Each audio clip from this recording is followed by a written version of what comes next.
who save us all from Satan's power. You know, because they do the power where it's not Power, it's a POW apostrophe R. Correct. Power. Par. All right. You ready to rock? Ready to rock. This is... One battle after another. And this will be the first one of 2026. And the first Christmas movie we've done. Man, if this becomes a Christmas movie like the way that Die Hard or like Gremlins has, that would be a bummer. Because that, like, Christmas is in this movie, but it is an allegory for racism. So the fact that it would be like, oh, mashed in with Home Alone would just, I think that would just go over people's heads. Children saying, when I think of Christmas. You okay? You almost fell over there. We're getting used to a new studio here. Oh, yeah. Do you want to trade? Do you want to trade? Let's try and get cozy. All right, there we go. All right, we're ready. All right. Where do you want to start? What this is the second time we've watched it. Yes. What immediately jumped out to you? Oh, man.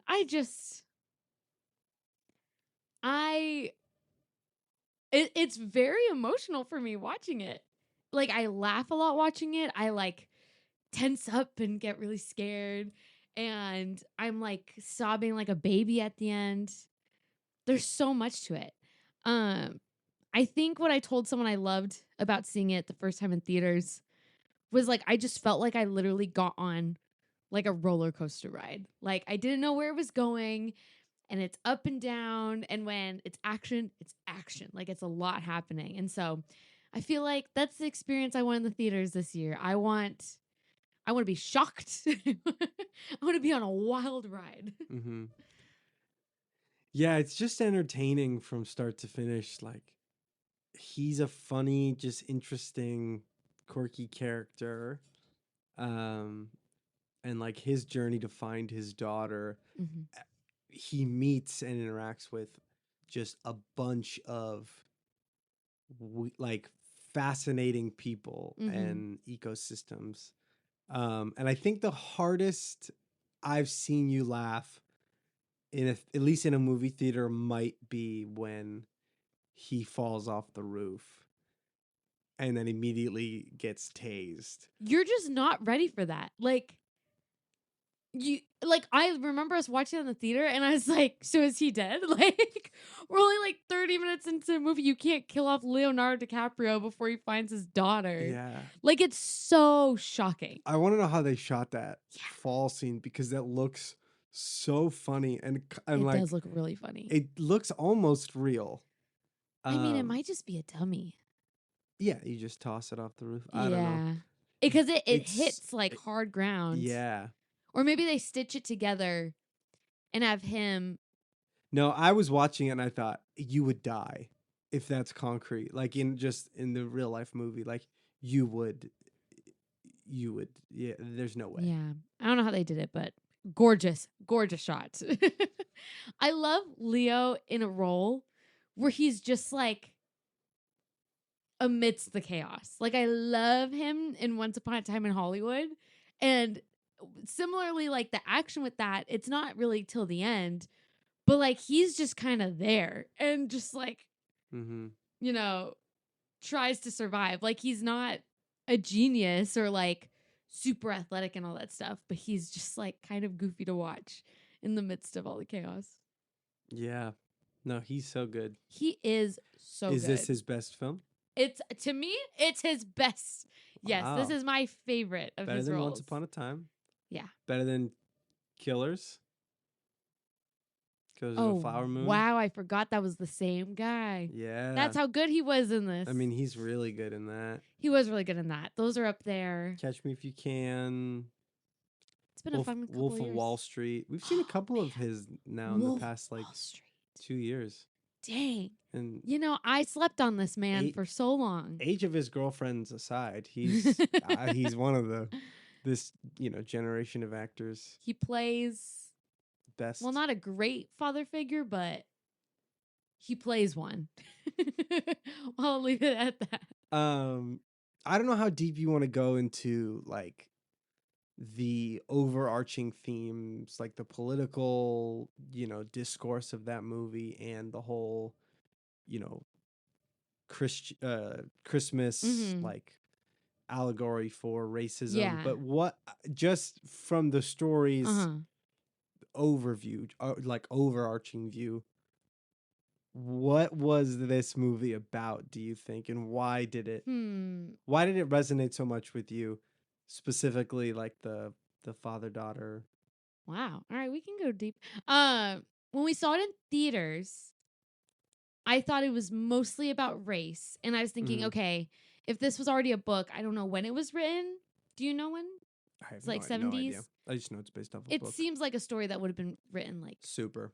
you know, Yeah. and I could be wrong, but I was like, okay, whoever wrote it, maybe they were trying to make a point about like specifically like racial oppression. And also like when we saw it in theaters, like there was so much I missed just from like the way they mumble or like talk in really low tones. Hmm. So I didn't catch on to a lot of stuff where I was like, oh, Zeke, like that was literally at Christian culture. Like I didn't catch Hmm. it until this time watching at home with subtitles.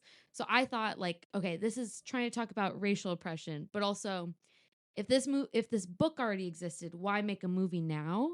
And I think the fact that it opens and it's super vague why they're doing it, but it opens with their first kind of like big revolutionary tactic is at the border. And Yeah, it and looks it's like they're releasing maybe people who were captured at the yeah, border. they say like they're freeing migrants or something Okay. like that. Okay. So that kind of stuck out to me because I was like, okay, that's a little bit more specific, but they're like not telling us anything about, I don't think we get a year, like, all right, this is picture California, Yeah. 1995. Like, it doesn't give us a year. It's a hard movie to date because like some of the technology they use is like intentionally out of date and sort Yeah. of analog, and I had to catch myself. I was like, I don't remember what year this is set in because they drive a Prius, but then he also has a landline. Yeah. But remember, oh, shoot, you know what? Maybe they did say something because when the guy, the Billy Goat, when the Yeah. Billy Goat's like giving him all the instructions before they have to run away, oh, I didn't catch it until this time and I was trying to pay attention, but he was giving him all the directions. And I think he said something about if you use a phone like Use before the this, Generation 1. yeah, then Yeah. you're fine. Anything over that. I didn't catch that till this time too. But now I'm wondering if I looked back, if he said like a year, like, oh, if you use any phone before blank date, you're fine. And he was like, anything above that, like no phones. I mean, maybe. I think he more so was saying like use an out of date Mm-hmm.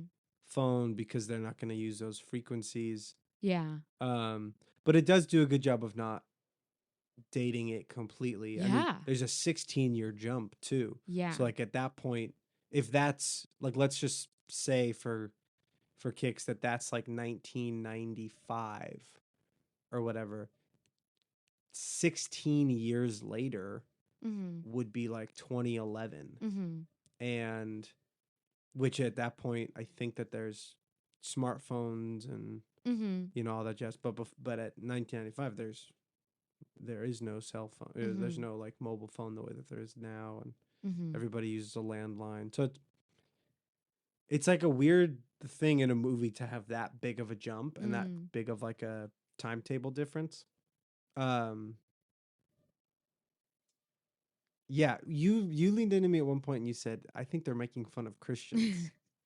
Why? Because then I could actually hear what they were saying this time. You think the Christmas allegory was like a Oh, yeah. act for people who use Christian or religious Uh huh. beliefs to justify Yeah. like racism and racial prejudice or hatred? Well, what I thought was like kind of fun and clever about it is like I remember we really, really didn't like um wow, what was that movie called? The one with uh Robert Pattinson, and it was Oh man, what was it called? They oh come on. His whole job is dying. His whole job's Yeah, we saw it at the Pollock Theater and we trashed on it on here. Lighthouse. No, no, no, Oh, no. Mickey 17. Yes. I feel like I remember being really bugged because it was clear who they were trying to make fun of, but it was like so obvious and so exaggerated that I was like, I don't feel like you're making a point anymore because now it's just like overly dramatic and not talking about what you want to talk about. What Mhm. I loved about this that made it like so funny and clever is like it sounds so ridiculous that these men in suits in this fancy place are like trying so hard to become a part of the Christmas Adventurers Club.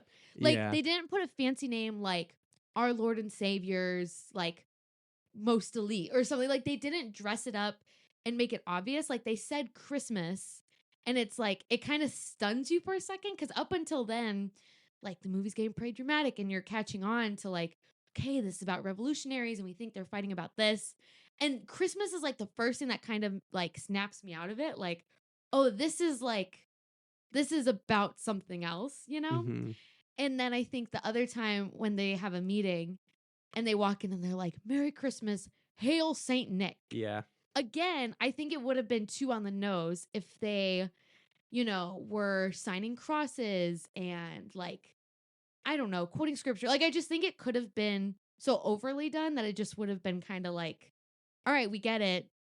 Like, what new thing are you trying to say about this? Mhm. But the fact that it was almost like silly, like forced me to like contrast that with the crazy things they were doing, which was like make it clean, kill this person. Yeah. We can't possibly have this be like, they care so much about purity. Like they use these words that don't seem on the surface like, okay, they're making fun of Christians. And then once you contrast those things, like, okay, they're talking a lot about wanting the world to be pure and not have any blemishes. And also they care about Christmas, but also Yeah. they're willing to do what it takes to kill someone if it's better for their reputation. Um, Yeah, and like, yeah. well, and Christmas is like everybody knows about it. It's out in the open, Mm-hmm. and it's an institution, much like Mm-hmm. say like a Christian church, and so you don't see those people and recognize evil right away. Right. It's sort of hidden in plain sight. Yeah. And even like like that meeting that they have Mm. in the like basement creepy duck thing is like s- it's a jump scare almost because Yeah. they're treating it like a business and Yeah. like they're having like just a normal work meeting, and Mm-hmm. so you don't feel like there's any sort of, in tone at least, you feel like Yeah. there's any sort of malice. Yeah, like it doesn't feel like a mob movie Yeah. or like here's a bunch of villains like plotting their evil plan. Like everything feels very like tidy and presentable and cordial. And so I think that's what throws you off even more and forces you to stop and go like, okay, what is this actually about? Versus if they just said like, oh, Yeah. all Christians want to, you know, destroy anything that ruins their reputation. Yeah. And like I don't all that's to say, yeah, I just Yeah, really there's love the subtlety and like even the humor of it. yeah, there's a more overt way to portray like racial prejudice within Yeah. like a group of people that probably wouldn't have like stayed with you. Also, I don't know if I really like felt this way the first time I watched it, but the second time I watched it, I had you have to sort of pull yourself out of it a little bit because I hate the Lockjaw character so Mhm. much Mhm. that when they have that meeting and when that guy goes to like make it clean and like Mm. take him out, I'm almost rooting for them. Yeah. And then at the end, when Which they they're sort doing of, the same thing. yeah, they are too, but when they trick him, I'm like, oh, good. Yep. Same. Like your initial gut reaction is like, oh, good, he didn't win. Oh, good, he didn't get into Mhm. this Christmas Adventurers Club. And then you're like, wait, that's a horrible thing, like to do. Yeah. The movie's written in such a way where you end up you catch yourself rooting for the Yeah. bad guys, and you have to go, whoa, whoa, whoa, whoa, whoa, no, no, no. Yeah. I was Um, excited when I was like, okay, he's gone because after do we want to call Leo Bob or do we want to call him Ghetto Bob. Pat? Okay, Bob. So in Leonardo DiCaprio's character, Bob, father of Willa, Charlene, but her name's Willa in this. Um, when Bob gets her and like they're driving and he's like, "You're okay, like it's okay now, it's okay." I remember like immediately thinking like, "Well, it's not." Like this guy is still gonna like run after her because now he knows like she is my biological daughter. And so I remember being really discouraged. Like I was so happy they have a reunion, Mm-hmm. but also like this like isn't over and they'll probably just give us an open ending. And Mm-hmm. so the fact that they like they really do destroy Lockjaw, I was so relieved because I was like, who else is gonna like try this hard to go after them now? Like I feel Yeah. like they actually could start to have a normal ish life. And so that's why I was pretty stoked about that. Yeah. No, that is like a good wrap up scene.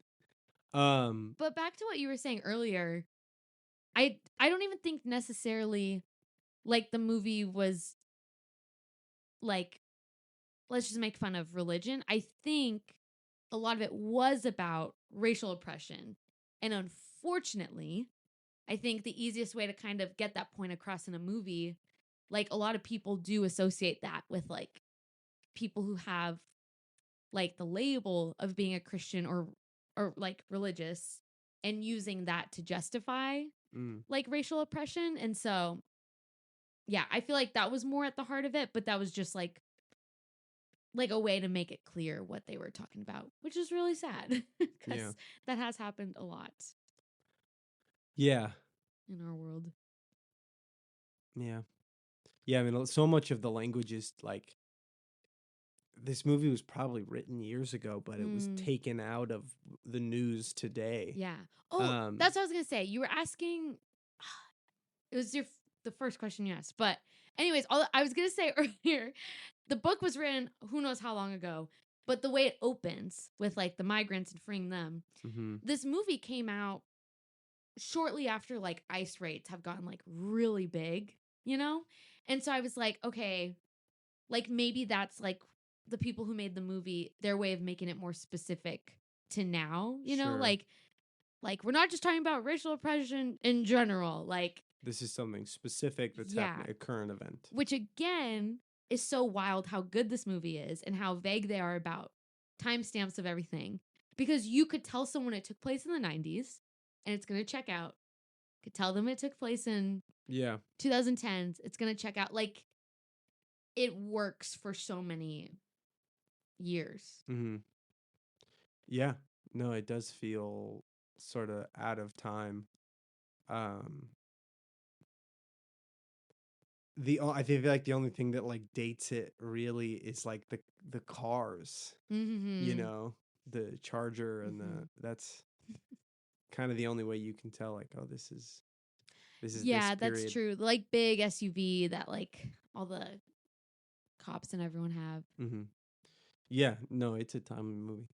What do you think now that we've talked about it specifically, but what do you think is the overarching theme of Mm. like how do I want to ask this? Where does the Christian lens come into play with this with the father's, journey? Mm-hmm. Well, I think there's a lot of films we've seen where we're like, okay, they're not a perfect one, but who is kind of like the Christ character in this? And I think Bob is a very, very, very, very flawed character. Mhm. But like, I immediately see him as the Christ character because, like, if you get down, like, just to the basics of the movie, his daughter's missing. You know, take all this other stuff, Mhm. all the political stuff aside, the Lockjaw trying to save his reputation. Take that all away. And it's just, okay, his daughter is taken. And the rest of the movie is this crazy action movie about him just trying to save his daughter. Mhm. And the man does insane stuff. And I think there's a lot of movies like that where, that's the fun of it, is like this action and this journey and everything. And sometimes it's for like nothing, or sometimes it's like, they were just trying to get a little bit more money, or they were trying to impress someone. And like Internal motivation. yeah, he's willing to do all this, risk his life. Like he has to confide in random people. He has to steal cars. Like he does all of this, could get killed, could go to jail, does all of it to save his daughter. Mm-hmm. And I was like, this is like a very messy portrayal of the pursuit of a father. And that's why I like break down when he and her reunite. He finds her. Well, I was thinking about that scene in particular. When he finds her? Yeah, and just the fact that there is overarching Christmas themes in this. Mm-hmm. I don't know why, like, it just made me laugh watching that scene today where she's driving like that white car and then he comes behind her in like that really nice blue The guy who's trying to kill them. the guy who's trying to kill her. And then in what fashion does the father come to save his child? And I he comes in that really crappy like Mercedes, like old beat up car, and I was like, I don't know, maybe it's just the Christian or the Christmas like music in it too, but it was like all Advent we've been talking about how Jesus came in like humility and vulnerability. Whoa. And nothing nice or fancy or worthy of. He didn't come in a Mercedes. He didn't come in a Mercedes. He didn't come. He in didn't this steal nice a car either, but and he didn't come in this violent, blaze of glory that a lot of people expected. He came very humbly and very simply. Bob is like this kind of baked in idiot, his PJs the whole movie, wearing PJs the whole time. He's not who like Willa would probably expect to come save her, but because he loves her so much, he like travels so far, does so many crazy things, gets out of so many jams just because he's motivated enough to go reunite with her. Yeah, I mean, so it's not exactly the Christmas story or like the biblical narrative, but it is just like a funny. I think a funny like notation on parenthood is like you're probably not going to be who you think or who like you hope, but you love your kid enough and you end up getting reunited with them in some form or fashion. Yeah. That is super ironic, going back to like if they're trying to make a statement about religion, like the guys who are cleaning themselves up and think they have a pretty good reputation, like they're the ones doing this evil stuff. And like for the most part, I think Bob does seem like really good-hearted. Like I know a lot of people have said like they didn't like the movie because they felt like there was no one good to root for. And I think even looking back at the beginning of the movie, I think he had really good intentions in helping with the revolutionary. Like not everything they did was great, but it seems like for the most part he like was really passionate about like how it would help people. And then the second his daughter's here, his priorities change and it's, we're not going to do that anymore. We're a family. We have to focus on her. You go do the revolution. Yeah. And like, we're a family now. His reputation, like he does not care about it at any point. There's never a point of like, I don't remember how to say her name, but Ophidia? Yes. She has that whole thing about like she wants to live her life. Like she wants to do things for her. Yeah. Bob never does that. Like he's not living the high life, hiding away with his daughter. And so even though, yes, he's not a perfect character, like I think for the most part throughout the movie, like he's trying his best. You know what I mean? Yeah. Yeah. I love him. Yeah. I also had a moment watching it today with the scene where he walks with Sensei like through all of it. Like which part, or just in general? Sorry, let me go back. I was struck like even more so this time by the scene where Sensei takes him back to like his house, and he Mm-hmm. like gives him, you know, the weapon, and like sends him on Mm-hmm. his way. Um, like the opposite, where they're just such contrasting figures. He's Mm-hmm. like jittery and nervous, and like Hmm. has to get charged, and like so much, like so much is going on. He's yelling, he's crying, he's that, and Sensei is just like straight, calm, like chill to direct to the point, and just that scene where he's Oh. like, "Courage, Bob, Yeah. courage." Yeah. Um, I don't know. That just Dude. I Is he was the like, Holy Spirit? yeah, that's I thought the Christian themes were so subtle, but now it's everywhere, now it's Zeke. everywhere. It's Well, everywhere. no, I don't know if that's Christian. I just think that that's so funny, and that like But he's almost like this that has to bizarre, be. like, guardian angel for him. Yeah, he is. He like guides him. He gives him what he needs. He lays down his life so that Yeah. he can go He's accomplish willing to this get a mission. DUI so that he can go Um, find his daughter. that like they sit on him getting arrested for the DUI for a long time. Like that's like I was like, it's a lot of dialogue for like kind of a Hmm. throwaway, like here's what happens, here's how this character ends, and here's how this character ends. Hmm. Um and like, yeah, I don't know, it's just so funny. Like, you're a bad hombre, Bob. Yeah. Um I wonder if that has to be like a learned thing, or like a sort of a true story, not a true story like in that sense, but there's got to be somebody in that author's life who was like so chill and just Hmm. zen that they're like, we got to put this in. Yeah. Well, the thing that's interesting to me too, when he first like goes to Sensei to get help, like I need to charge my phone, like my daughter's gone, like I need to figure this out. I remember thinking, oh, maybe he's confided in him before. Like maybe he actually knows everything about their history, has been a protector over Willa. But like he's just now finding out all these things. Like He was a part of Bob's the French. slowly Yeah, sharing, like, dude, I was a part of this. Me and her mom did some crazy things and I took her. Like he's sharing all of this with him for the first time, and he does not seem phased. he doesn't He doesn't react. hesitate. Like No, he says yes to helping him and continues to say that yes. immediately. You know what I mean? Like he doesn't ask first, like, how did you get into this? Like it's so, yeah, he's just like this bizarre guardian angel. Yeah, Like who is like that? Yeah, I broke the law, done. Can you help me find my daughter? saves him twice. Yeah. You know. And he's already risking his own life with his gig, taking care of a bunch of people. Yeah. Yeah, no, he's like, I think he's I probably my favorite love character. Sensei. He's wonderful.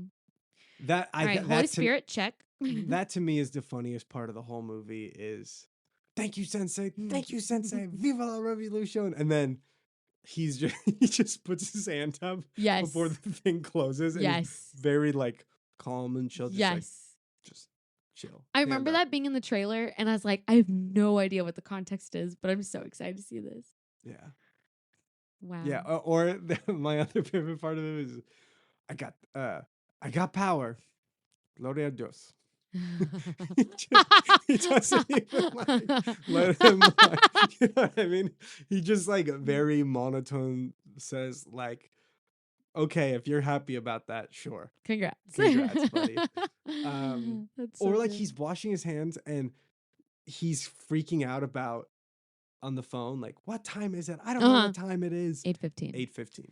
No, Sensei is so calm. Like I even noticed, like when he brings him to like his room and everything, like he passes through a bunch of his family members, and he's not like, "Hey, get out of the way," or "Go with your mom." Blah blah, blah. Like he tells them exactly what to do, and it's a very tense situation. But he's very calm and even like, and this is, I don't remember his name, but like, here is the newest addition to our family. Like Yeah. this is craziness, and he's just like welcoming him to his home and like casually introducing him to his family. Yeah. I would be freaking Yeah, out. he just lives amidst the chaos, but yet he's so chill. Yeah.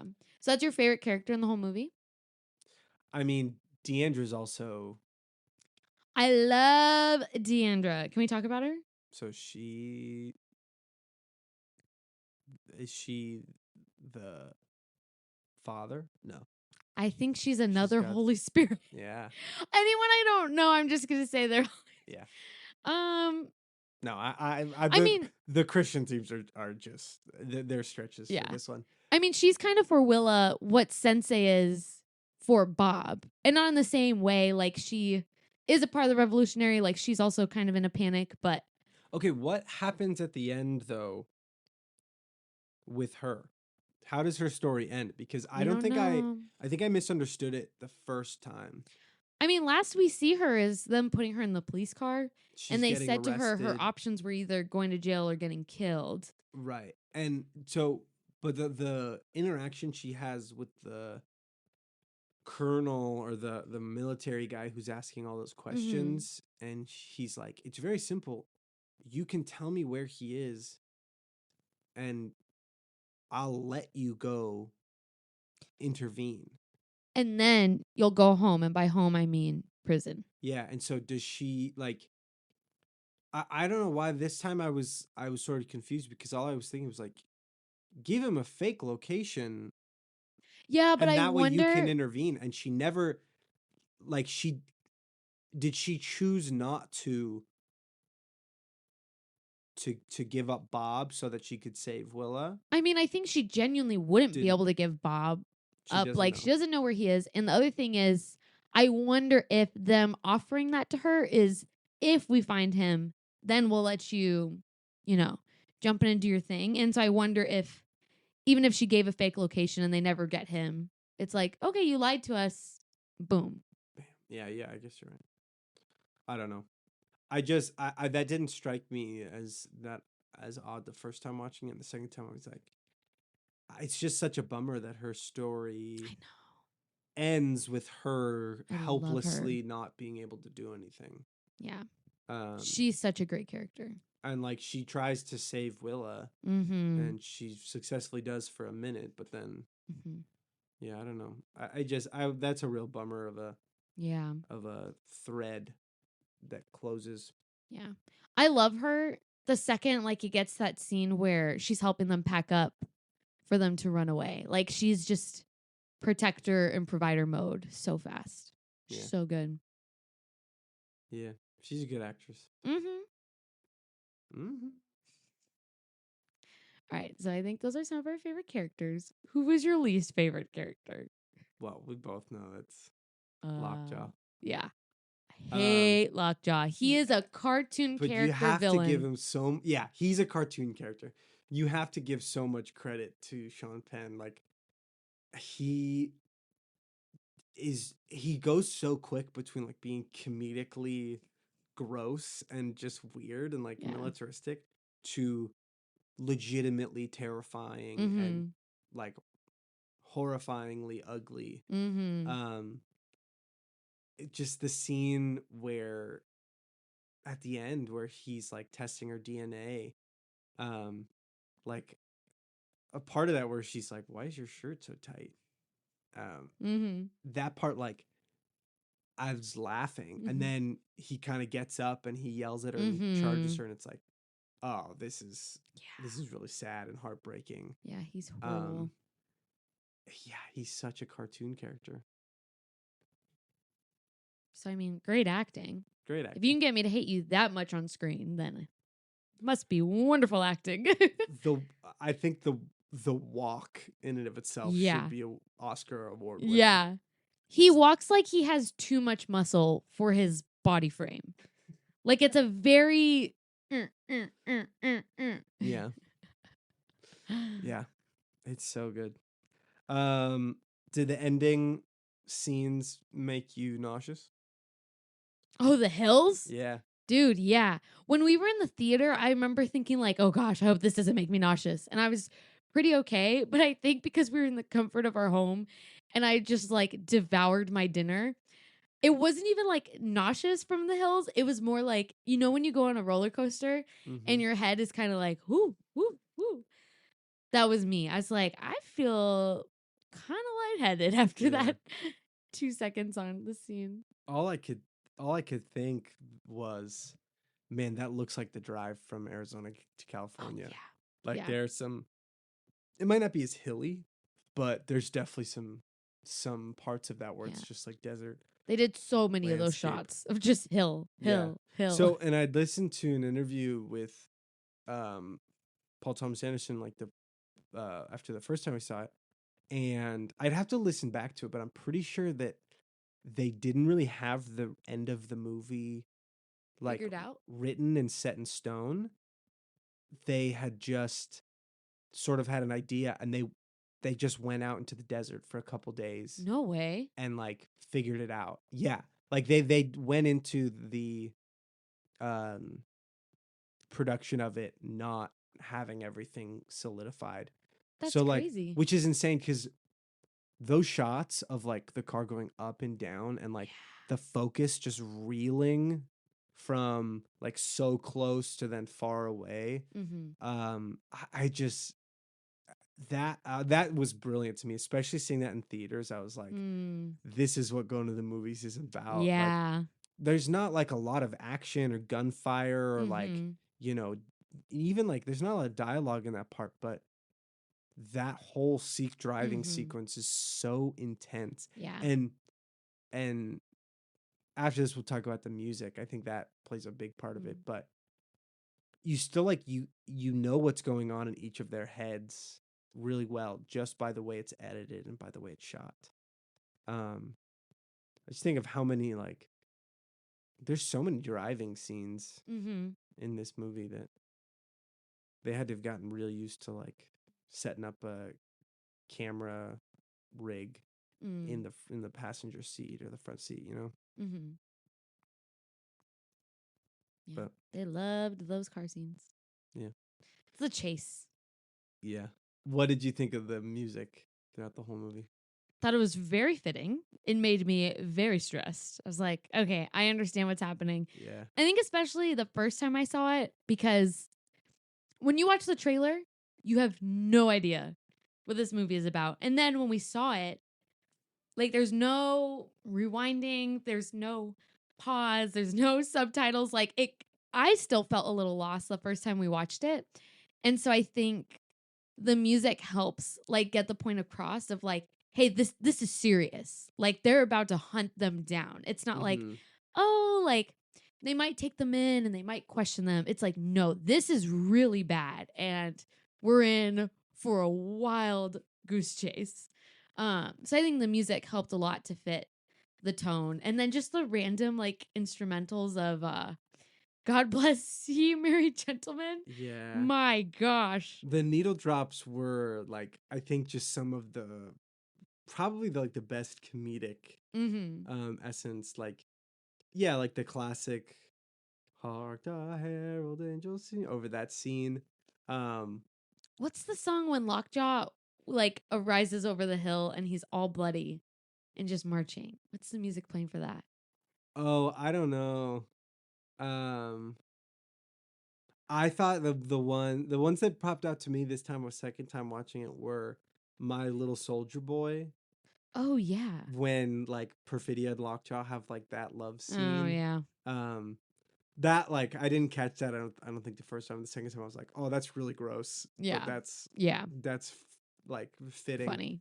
And then there's I don't it sounded like Jackson 5, but I don't know what it Yes. was. It's when they get Bob out of the like prison hospital. Yes, and it's like I'm Ready or not, here ready I or come. come. Na, na, na. Yeah. That I was like, "Whoa, that Gonna was a good find song choice." you. Mhm. Um That's what I love too, was when the music felt like pretty light. And it was like, we're not even out of the woods yet, but all right, let's have a good time on the way. Yeah. I think from what I understand, I'm not super familiar with Paul Thomas Anderson. I just kind of know him as like a guy who writes or directs movies with really like intense kind of all the characters are sort of dialed to 11 kind of Mm, thing like not dramatic but drastic mm, storylines. mm-hmm. Um and I had read somewhere that he does like a lot of weird song choices. I love it. And I thought it's just like it gives the movie such like a fun, kind of quirky, Yeah. unique personality. Yeah. But then those instrumentals like that, dun dun dun dun, like that Mhm. part, or like the creepy. You compared it to, Wizard of Oz. yeah, Yeah, when they're that gonna part. get Like, Willa killed. I think that's just like sort of classic movie making of like It's the real same music. eerie, crunchy, creepy stuff. That Yeah. um, When Lockjaw's trying to drop off Willa to get her killed, the music sounds so similar to the like the way the Wicked Witch in the yeah, Wizard of Oz. How does it? yeah, Wow. Yeah. yeah. It was clever. Music was phenomenal. But yeah, it makes That it deserves an fun. Oscar. Yeah. Makes it a fun ride. Yeah. Oh yeah. If you're gonna be running for your life, might as well play some good tunes. True. Would this make your 2025 Best Yes. Picture Yes. list? Okay. Yes. Yes. Just out of curiosity, because this is the first episode of 2026, what would make your list? 2025? 2025. How many do I pick?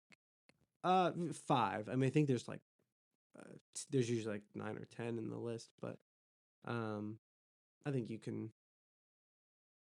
can pick however you want. I think I know 2 of them, and I'm gonna look up. All right, I know 3 of yours at least. Does it have to be movies that came out last year or movies I saw for the first time last year?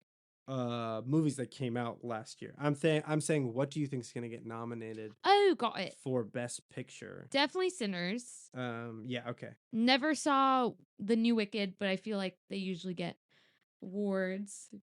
Didn't see the new Avatar. They'll probably get something. Oh, true.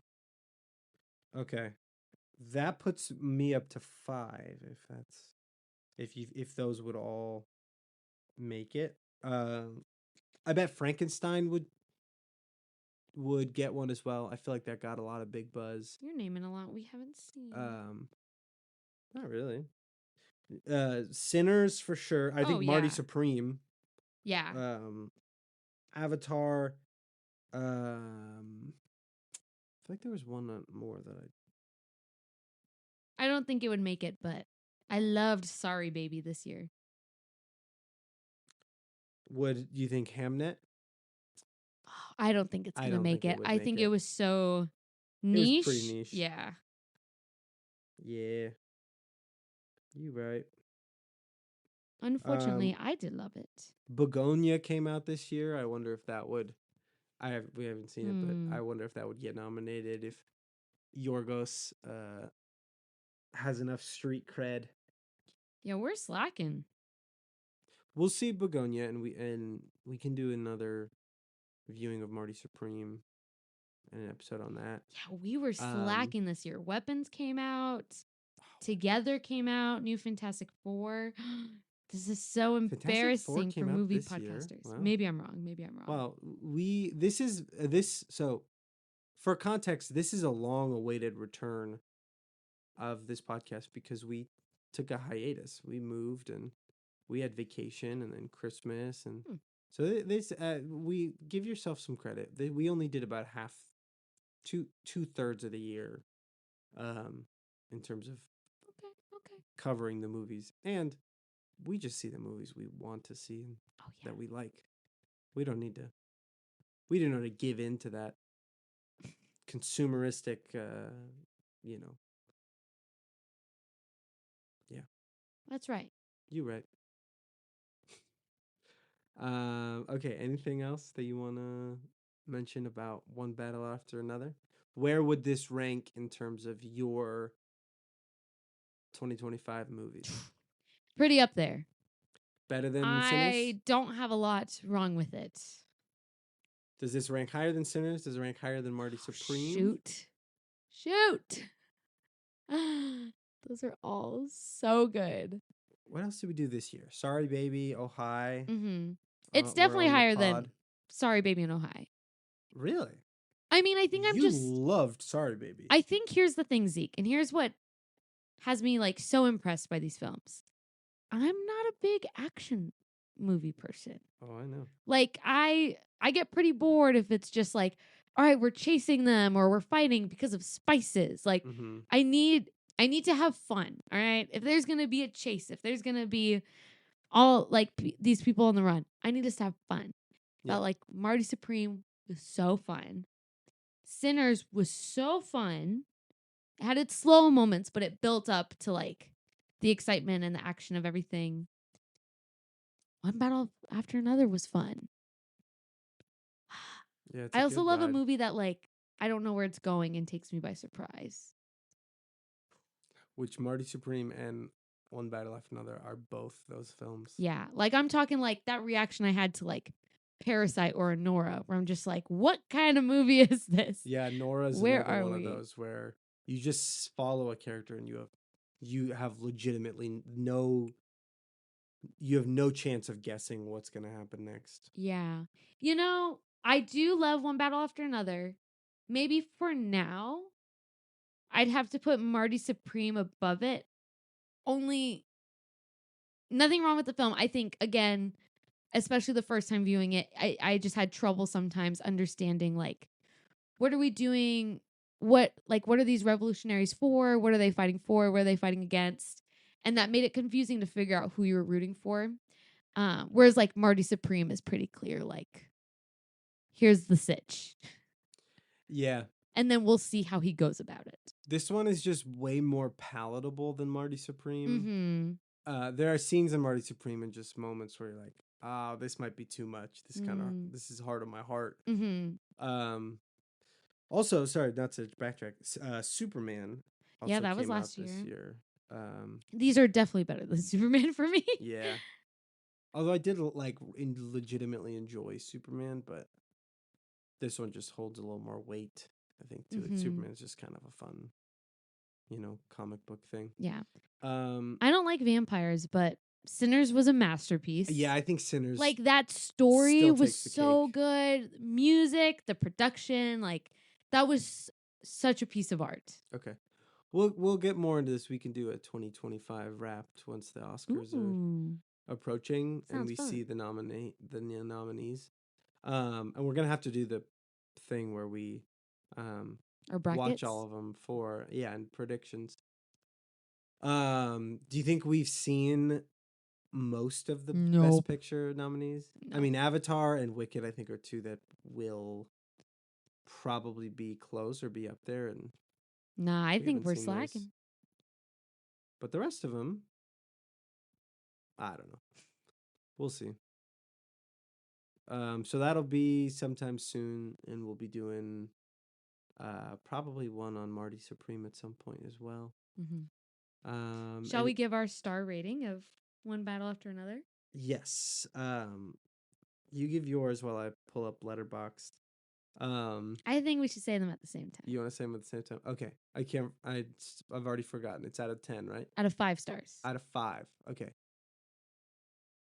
So just divide your original answer by 2. Okay. I think I'm ready. 3, 2, 1. 5 stars. 4.5. Whoa. Okay. Yeah, I was gonna give it a 9 out of 10. Yeah, I don't want to identify the flaws. I had fun. You had fun. Based Good. on how I feel watching this movie, 5 5 stars. stars. I recommend. 5-star experience for me. Yep. It is. It is a. I only covered my eyes a couple times and it was worth it.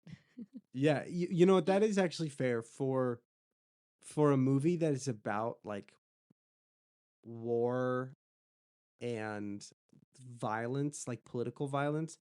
It is a pretty tame movie Yeah. graphically. Yeah. There's There's enough nothing in like there that alluded to, but yeah, there's nothing in there. I mean, there's a couple jump scares where somebody gets shot. mm-hmm. But for the most part, I think it's pretty easy to watch. It's palatable for sure. Agreed. Um, you want to hear some funny reviews? Yes, please. Here's my favorite so far. It's like Finding Nemo if the dad was a stoner alcoholic and woke. This one is 5 stars. Single-handedly the greatest portrayal of crashing out when you forget your password. What's up, homie? that that also might be one of the funniest parts. Oh yeah. We're talking about freedom, baby. Whoa. This person has a really long review on just how inaccurate the DNA testing is. Oh, that does make sense. I sort of felt like watching that. I was like, this this doesn't like there has to be a better way to do this. Whoa. This review says very good film made by Maya Rudolph's partner. Are they married? What? Are they dating? I don't Maya Rudolph know. and Paul Thomas Anderson? That'd be crazy. I bet they. Let me look it I up. have no idea. Yeah, they are. Or at least according to Wikipedia, at least. That's Would you give Sean Penn an Oscar just for his walk? yeah. I mean, Leonardo DiCaprio is good, but if I had to give an Oscar to anybody in this movie, he's the character and the actor that like elicits the most response out of me. Like when every word he says, I'm just like, I hate this guy. The scene where he gets in the elevator and he combs over his hair. That just, yeah, it just kills me. One review is just the Santa emoji. That's kind of concerning. Oh no. Lockjaw getting his jaw locked. Ladies and gentlemen, that's what I call poetic cinema. Oh.